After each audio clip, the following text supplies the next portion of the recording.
So this is something that fascinates us as a family, is the kind of frumkeit that you see happening suddenly at Pesach that's so unliberating. Kitniot is this substance of beans and legumes and lentils and rice and apparently now sunflower seeds. Anything that swells when it cooks. Rapeseed, anything that's... Sunflower seeds don't swell when they cook. Do me a favour. Rabbiting on, rabbiting on. Rabbiting on, rabbiting on. 3 rabbis, maybe a guest, doing what rabbis do best. Rabbiting, rabbiting, rabbiting, Rabbiting on, rabbiting on, rabbiting on, rabbiting on, rabbiting on, rabbiting on. rabbiting on. 3 rabbis chewing the fat, a little bit of this, a little bit of that. Rabbiting, rabbiting, rabbiting, Rabbiting on, rabbiting on. Hello there. We're a little bit frantic this morning as Miriam's got a brand new building to find her way into. I've just managed to drop our 7 kids off to camp. And of course, we're all getting ready for Pesach, which is starting imminently. And we want to wish a huge good luck to the wonderful Rabbi Robin, who is hosting a British Sign Language Shabbat next week, which we're going to tell you a little bit more about later. We are missing Robin hugely this week. She is recuperating and we're sending our love and hoping she'll be back with us soon. And we know that Robin sends her love to all of you as well. So, Miriam, how are your Pesach Seder plans coming along? Are you ready? I mean, to be honest, I feel like I've done about a week at the gym. I wish it was because I was reaching high and cleaning the cupboards in my own kitchens. But actually, I've been unpacking boxes of Sidurim and Chumashim and Haggadot. And it's a bit like when you move into a new house and you make the bed. I found putting the Sidurim on the shelves in the new synagogue, that moment of arrival, it's very exciting. But I do feel my own Pesach planning and my own, not planning, more actually doing, is a little bit behind schedule, if I'm honest. What's your favourite part of your new building? The ceiling of the what we're calling the ohel, the kind of the main hall, is completely gorgeous. There's Magen David's within it and an amazing skylight.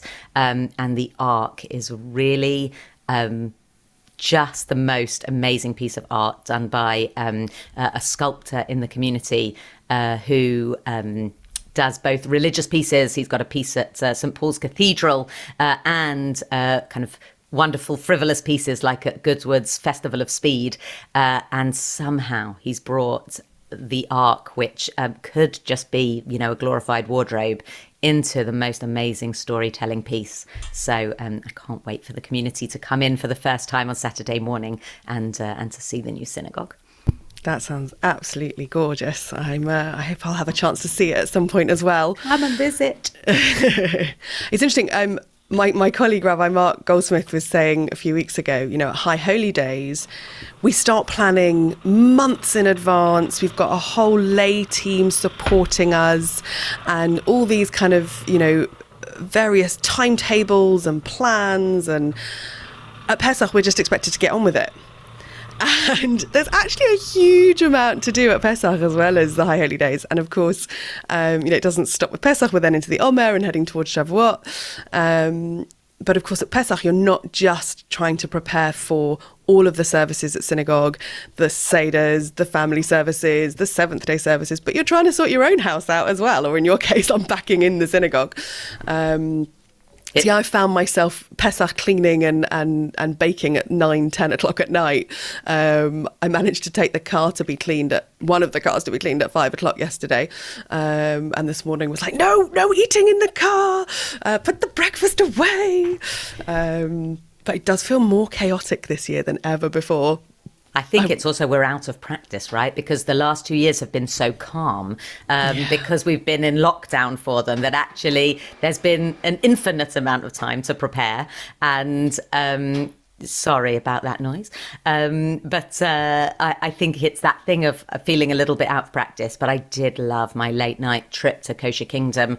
It does feel like a sort of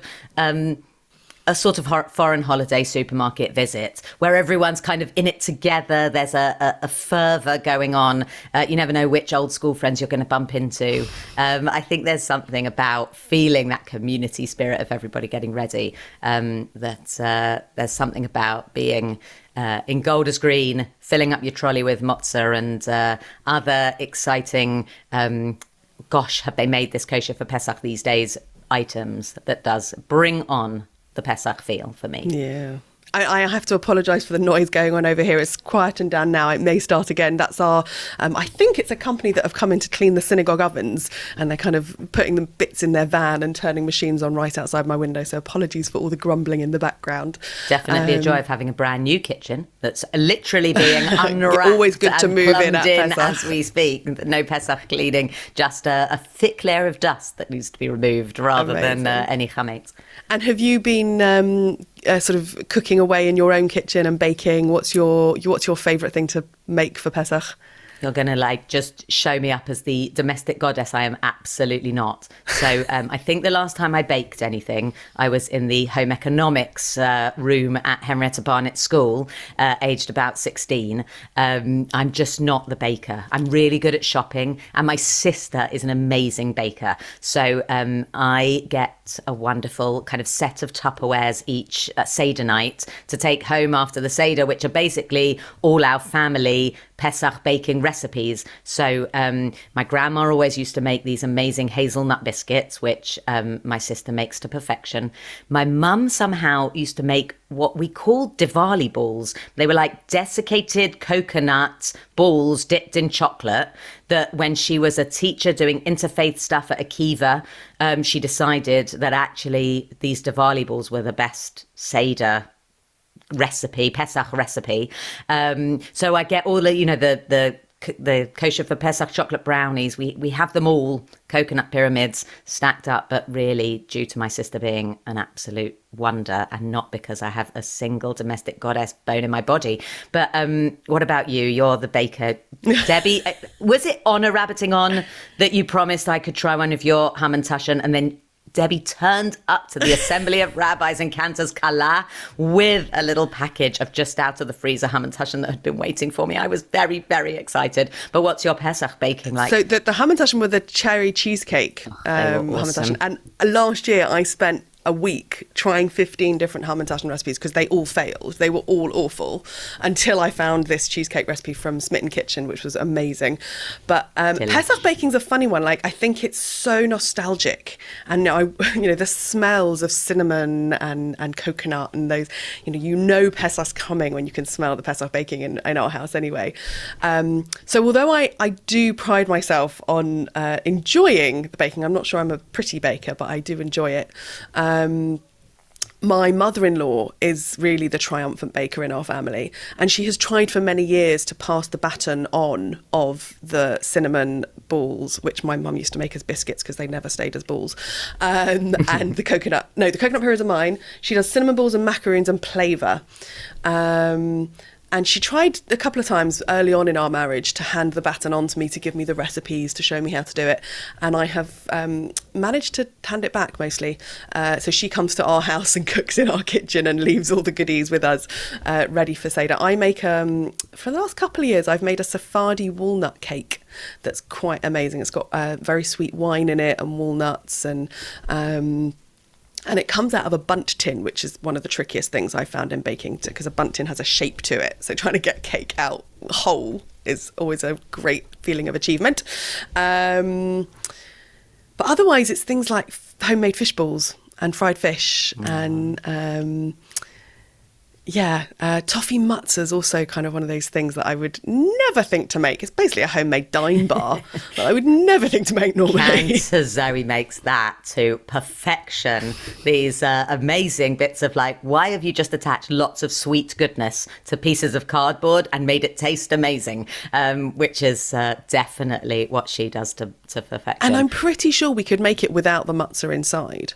But then We're it wouldn't be a just putting it Pesach in recipe. because. Then you could have it any time of the year and it wouldn't be so good. So my favourite Pesach recipe, this is my greatest cheat that I actually use all year round, is a gluten-free, pare, vegan chocolate mousse that can be made in about 5 minutes flat.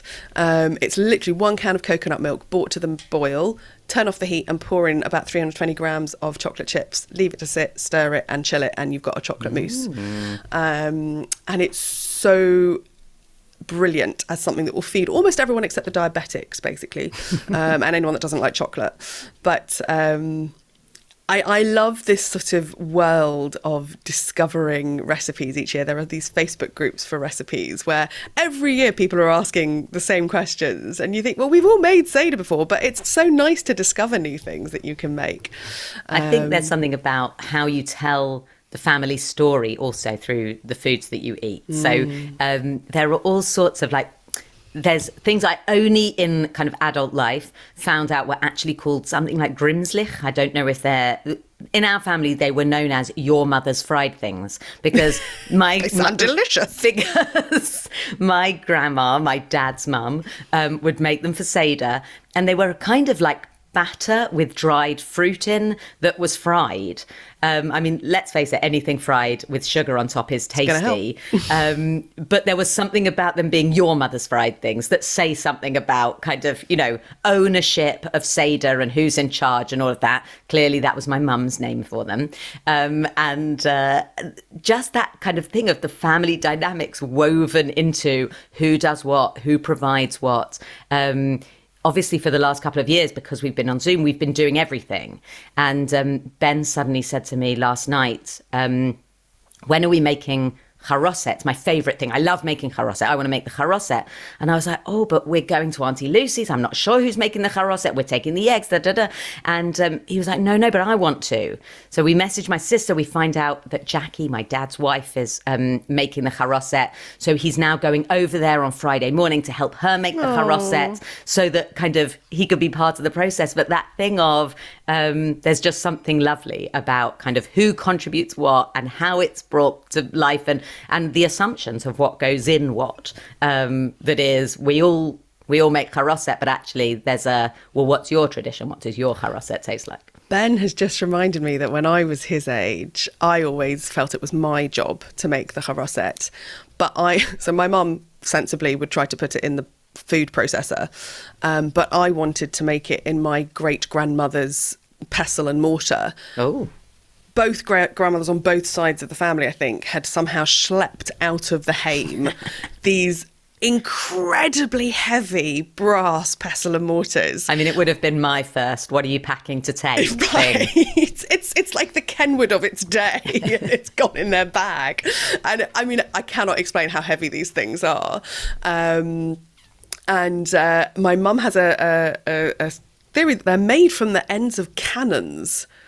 Just to give you a sense of how heavy they are, from sort of, I don't know how people got hold of the ends of cannons, but that seems to be how they repurposed them. So I would sit at the kitchen table for, half an hour pounding away at these apples and nuts, and Mum would then stick it all in the food processor. But it's a really strong childhood memory. And then when we got married, there are these different family traditions that suddenly have to battle their way through together of, what are we going to do? I think there were a few years at the beginning where I was making 3, if not 4 charosets to accommodate everyone's different approaches. Because Gary has an Iraqi charoset, which is date syrup with nuts in it, walnuts. It takes 30 seconds to make and is delicious. There was the pestle and mortar charoset. I made a Spanish charoset for quite a while that was a sort of stewed compote. And then I discovered an amazing recipe from Mitchie Berger, who is the wife of Rabbi Jeff Berger.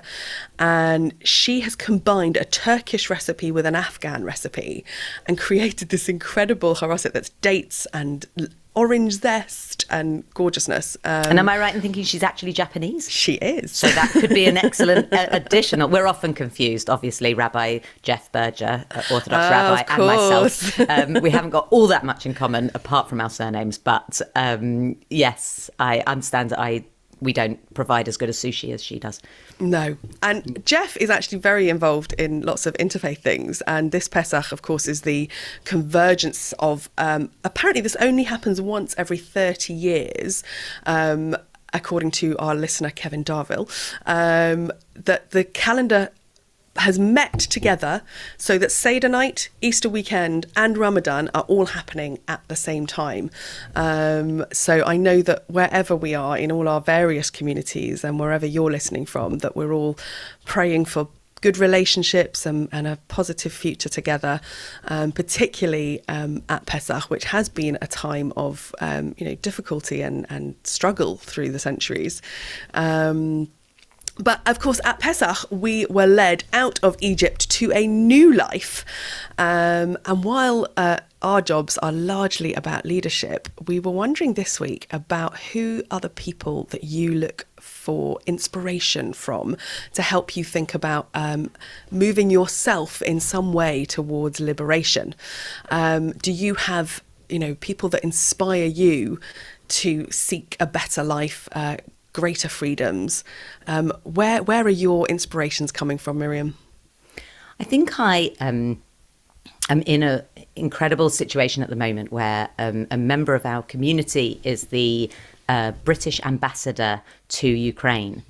And the Pesach narrative feels so different this year, with that kind of connection with the situation that's going on there. My father-in-law is one of the many people who has reached out and offered a home to Ukrainian refugees. And he is in regular contact with a family with 3 children who are hoping to make their way over to his home in Kenton, now that he is kind of primarily based in what was a sort of weekend retreat in Bournemouth. And so that real opportunity to be able to say, there is not just a room in a house, but here is a house to make your home. And that sense of kind of the frustration on both parts, or on both sides of, come, it's here, it's waiting for you. And it just being this kind of slow process with paperwork for them not being here. But all of the questions around how do you leave? The struggles with we don't, when we're talking Pesach, we often don't talk about the conversations around the Israelites who chose not to leave Egypt, and that fear of however bad life is where you are, like, is it easier than trying to start again in a new place where you don't speak the language, you don't know what to expect, you don't know what's waiting for you there? The question, just like the pestle and mortar, of what do you take with you? There's something extraordinary about being able to say, how can we understand both leaving and arrival, both being the people that were oppressed and needing and fearful, which we've been so often in our history, to being the people that can make a difference to people's arrival and homecoming and creating their new beginning.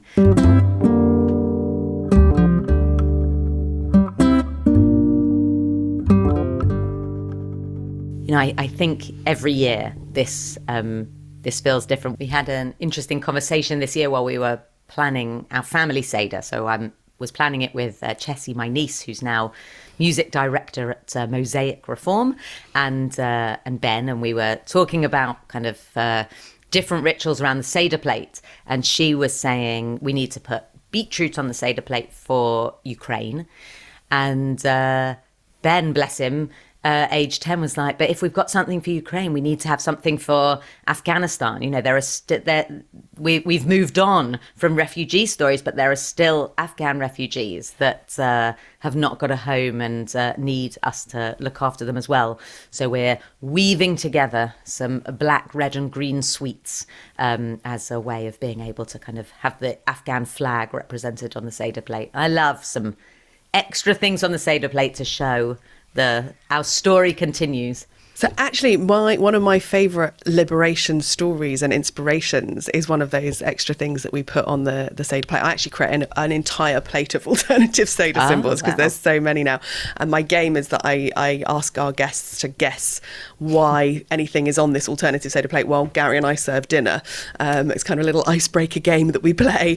But of course, the most famous one is the orange on the Seder plate, which I grew up with. I don't know if you did, Miriam. Mm-hmm. So the story we were always told growing up was that someone had said to Susanna Heschel, a woman belongs on the bimmer like an orange belongs on the Seder plate. So she had put an orange on her Seder plate and we all did the same and it became a regular feature. I was in my mid-20s before I discovered that's not actually the story. What happened was in the sort of late 1970s, there were radical LGBT Sederim that were happening. And they were creating rituals to kind of acknowledge their own experiences of struggle within the community and within the world. So they would put things like flowers in blossom to show how beautiful it is when someone can be out and fully themselves. They would put a coconut on the Seder plate as a symbol of, those who are closeted and stuck inside this hard shell, but are sweet and lovely inside.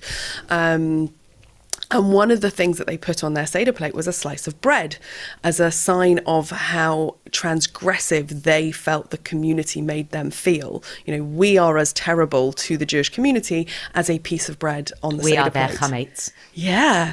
And Susanna Heschel really wanted to honour these Sedarim and these messages and stories, but she didn't feel able to put bread on her Seder plate. So she took an orange and segmented it and handed it round to her guests and asked each of them to name a way that the Jewish community would be more fruitful if everyone was included, regardless of gender or sexuality. And what I think's so fascinating about that story is that I grew up having lost the LGBT part of it. And in a way, it reinforces the whole point of why they started doing it. So I think it's really important to tell that story and how inspiring Susanna Heschel was to find a way of telling that story in her own Seder. And I love it when we find ways of bringing other narratives of liberation onto the Seder table, because it's this sense of the Exodus story and the Pesach narrative speaks to us in every generation about what is still very real today. So, the sunflower or the beetroot for the Ukraine this year, but in the last few years... It's a sunflower seed not on a Seder table, not the same as having some breadcrumbs, Debbie. It's kitniot. So this might be where Miriam and I differ in our approaches to Seder. We are a Sephardi household and have plenty of kitniot. But why is a sunflower seed kitniot? It doesn't make any sense. Everything's kitniot. It's the hidden ingredients in everything. The mustard. So this is something that fascinates us as a family, is the kind of frumkeit that you see happening suddenly at Pesach that's so unliberating. Kitniot is this substance of beans and legumes and lentils and rice and apparently now sunflower seeds. Anything that swells when it cooks. Rapeseed, anything that's... Sunflower seeds don't swell when they cook. Do me a favour. They could be caught up with... I think it's also any seeds that could have been caught up with the maize and caught up with the grains. I can see how you could confuse a grain of wheat for a sunflower seed, possibly. But, people who maybe really aren't that fussed about kashrut through the entire year suddenly are... Miriam, traipsing around Kosher Kingdom of an evening, checking every ingredient. Also very confused because, there's a whole aisle of corn crackers and I'm thinking, well, that would be useful, but hold on, they're not kosher for Pesach. They are kitniot. Kitniot is not unkosher for Pesach. Kitniot is something that Ashkenazim have decided shouldn't be eaten, A, because they might be mixed up with wheat, and B, because they might... reminders of our pride and swelling, but actually we become overly pious and proud in avoiding kitniot, right? It becomes this piety competition, no? I think there's something for me. I mean, it summed up really when I spent Pesach in Israel, which is there's something about the constant reminder that it's Pesach particularly in the middle days when it's not Yom Tov. The matzah's not enough? There's something a bit easy. Like all you're really having is just no pasta and no bread at that point. And there's something about being mindful of everything we eat in a slightly different way. I think you can get used to, I'm certainly not advocating kind of kosher for Pesach toothpaste or anything like that. Anything that's like, this doesn't even fall into the same bracket. And I'm not in any way advocating for buying things with a kosher label on just so that they've got the kosher label on. For me, there's something about looking and sort of investigating and interrogating and the nostalgia that you were talking about. If you grew up in a house where you didn't eat kitniot at Pesach, that is simply what Pesach is. For me, there isn't that kind of distinction of whether it's kitniot or not. It's just the things we didn't grow up eating at Pesach are still the things I don't eat at Pesach. Yeah, I mean, I think it's there is a lot of that sense of I am continuing this line of how things are done. But actually, the way you've expressed that is how I feel about kashrut all year round, right? That mindfulness of what I'm eating is a reminder every time I eat of who I am and what my identity is and all those sorts of things. And we are what we eat, right? So that sense of negotiating food every meal is really important. So I will be probably putting a sunflower or You sunflower do that. seeds I'll put onto my beetroot. Seder. You can have your beetroot. I didn't mean to derail your story. And of course, there are lots of other symbols that we've used over the years to talk to other campaigns and liberation theologies. The Uyghurs, for the last few years, people have added either cotton or raisins because they produce food, and also the Ramadan themed fasting. Some people have added dates. Olives for peace in the Middle East, chili peppers for climate change, and there was a Seder that added coffee. Yeah, Coffee for fair trade or chocolate. Or standing up for stand up and smell the coffee is a one this year for anti-Semitism. Oh, I haven't heard that one. I've always put coffee or chocolate for fair trade.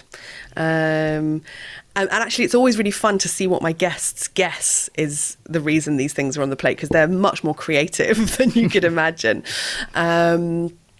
And so whatever it is that you are adding to your Seder table, we would love to hear about it.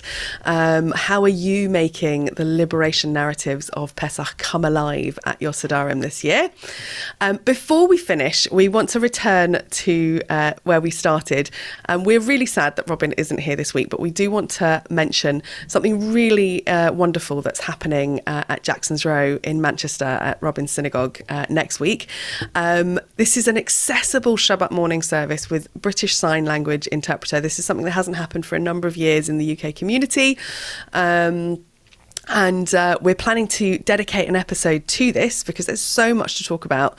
So if you or someone you know would like to join a Shabbat service with British Sign Language, it's going to be available online or in person. All you have to do is drop us a line here at Rabbiting On, and we can give you instructions on how to join. But just as a kind of headline piece on it, it's going to be at 10:30 on Saturday the 23rd of April, and if you want to join the service, you can email media@rjuk.org to let us know.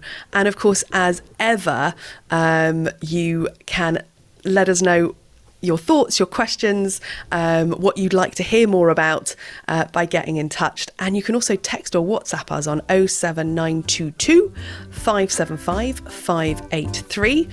If you have been enjoying Rabbiting On, do consider leaving us a rating on Apple Podcasts. And from all of us here at Rabbiting On, we want to wish you a Chag Pesach Sameach. Everyone at the Movement for Reform Judaism hopes that you have a meaningful and liberating Seder. And we also want to say Ramadan Mubarak and Happy Easter to any listeners or your friends and neighbours.